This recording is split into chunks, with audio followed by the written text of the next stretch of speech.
CIBIL. CIBIL is the most important and mandatory part of due diligence process or pre-sanction compliance. Now many of us, or in other words we can say most of us, are using CIBIL reports and depends on this particular report whether to sanction loan or not.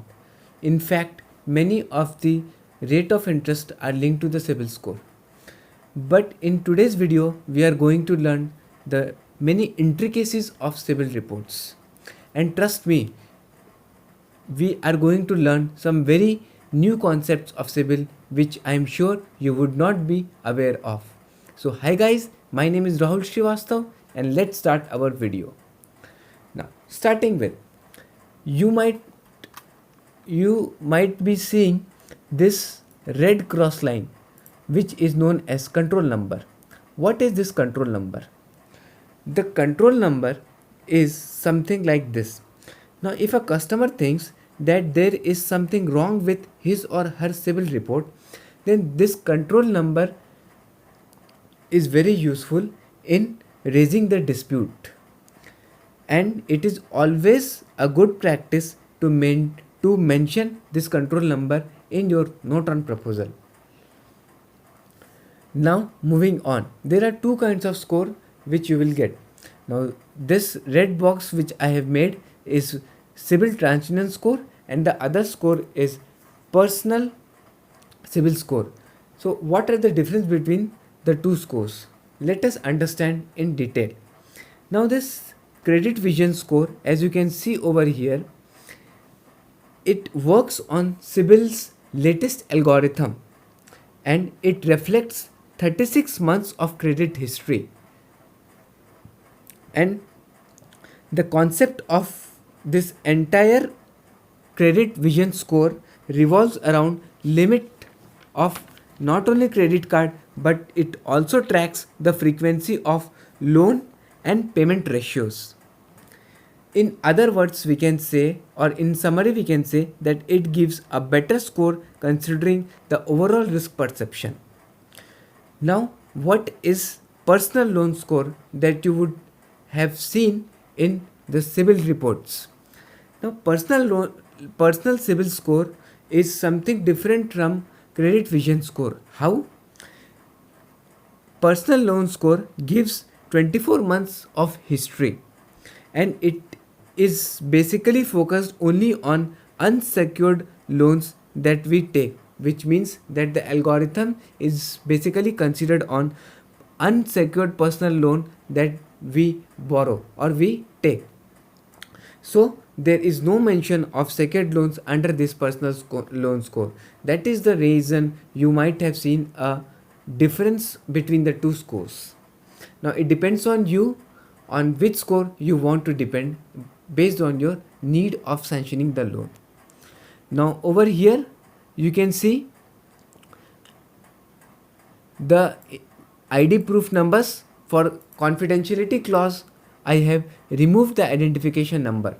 So here you can see whatever inputs you would be feeding would come over here, like over here income tax ID number, driver's license number and universal ID number, which is Aadhaar number, has been reflected over here of the customer. Over here the phone numbers would be mentioned. Now when you will go down, then you can see here the address of the customer would come. Whatever address you would have typed would come in this section. Now when you will go down, another important aspect comes of summary. What is this summary? Now as you can see here, it shows the enquiries made by the customer or by the lenders. As you can see here, total of 8 enquiries has been made. So the more the number, it is a signal of red danger because it shows that the more hungry the customer is for borrowing the loans. Also you can notice here it shows the past records of the enquiries made for the past 30 days, 12 months, 24 months and the most recent search that has been made over here. Now when you'll go down, then the details of the loans that you have taken would be visible. The details of the loan that you have taken would be visible in this section as sanctioned and current balance. You can also notice here sometimes EMI option also comes. Now when you will move down, you can see here days past due. Now what is this days past due? Days past due is very important. Why? Because it helps you to know the repayment of the past 36 months. And if there is a delay in repayment in your CIBIL score then it would reflect over here. That is, suppose you have delayed it for 10 days, then here 10 would be get reflected. And if you have delayed the repayment, suppose by 30 days, then 30 would be reflected over here. And as soon as it crosses 90, it means that the account has become NPA. So you need to pay attention on this day past due, which is very important aspect of CIBIL score.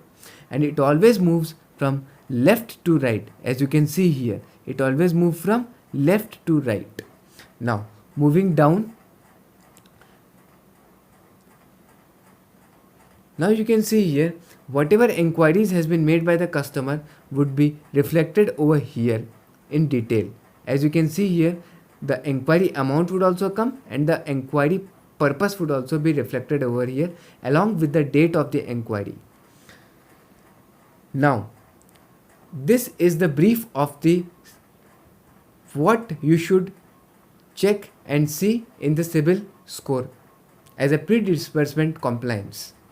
Now you might not be aware of that you can also check the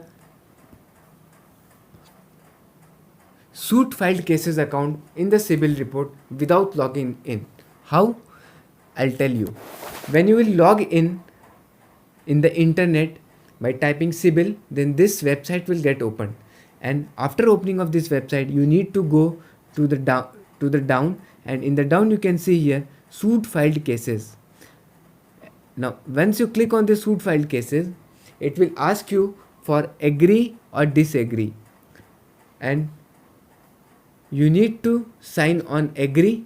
And once you clicked on agree, it will redirect to your new screen wherein you can check individual bank wise the list of defaulters and also date wise, which is a certain period.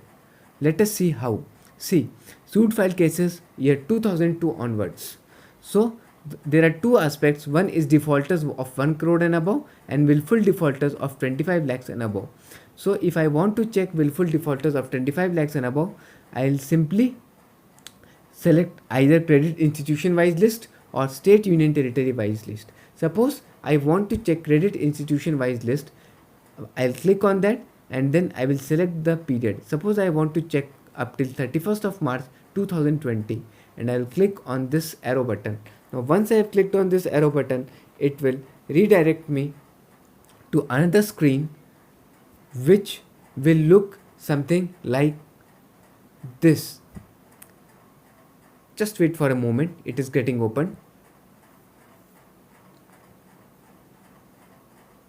Now once it has opened up for you, for the month of 31st March 2020, it will show you the list somewhat like this.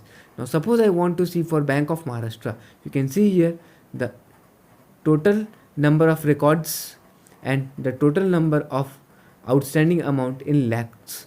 Now once I click on this icon of Bank of Maharashtra, it will redirect me to the list of defaulters. Let us wait for a moment to see that screen. Now see, once you have clicked on that, it will show you for which particular state you want to see. Now suppose I want to check it for Maharashtra, but as you can see, Maharashtra is in the second column. So I'll click on that Maharashtra and you can see here again a new pop-up screen will get open and it is showing you the list of details of the willful defaulters.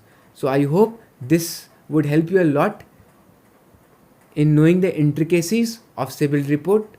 I request you, if you like this video, please subscribe to my channel and spread this video to the maximum bankers possible for everyone's benefit.